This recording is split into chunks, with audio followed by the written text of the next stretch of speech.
Samantala, dalawang kasunduan ang pinagtibay ni Pangulong Aquino at Malaysian Prime Minister Najib Razak.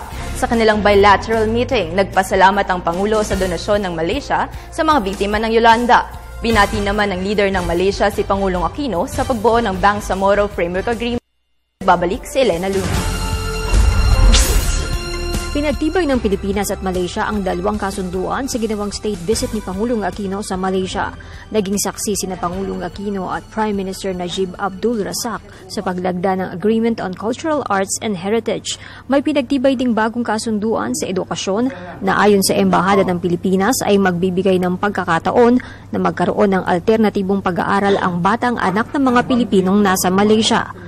Ang pagkikita ng dalawang leader ang naging pagkakataon rin para personal na pasalamatan ni Pangulong Aquino ang Malaysia sa tulong at donasyon para sa mga biktima ng bagyong Yolanda. The solidarity the people of Malaysia showed my countrymen in the wake of Typhoon Haiyan was a true display of our common commitment to look after the well-being of each other and to ensure our continued growth as brother nations.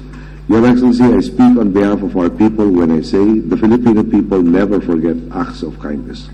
On behalf of my countrymen, please accept my sincerest gratitude. Terima kasih at maraming salamat. Nagpasalamat rin ang Pangulo sa Malaysia sa suportang ibinigay nila sa Pilipinas pangkapayapaan ng pamahalaan at MILF. Kasabay nito, inimbitahan ng Pangulo ang Prime Minister na bumalik ng Maynila para sa paglagda ng Comprehensive Agreement on the Bangsamoro matapos makumpleto ang 4 na annexes sa Malaysia. The successful conclusion of the Mindanao peace process finds root in the determination of both our peoples to strengthen the foundations of peace and justice. This makes possible the empowerment of all the peoples of Mindanao.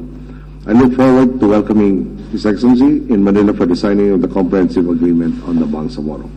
Ayon sa Prime Minister, ikinagagalak nila ang naging papel ng kanilang bansa sa pagsuporta ng peace process ng Pilipinas.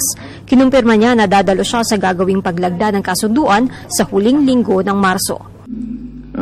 The framework agreement has been signed and the 4 annexes which will constitute part of the comprehensive agreement is due to be signed by the end of March, and President Aquino has very kindly invited me to attend the ceremony, and I look forward to attending that very ceremony, which will usher in a new era for the people of Philippines, particularly southern Philippines.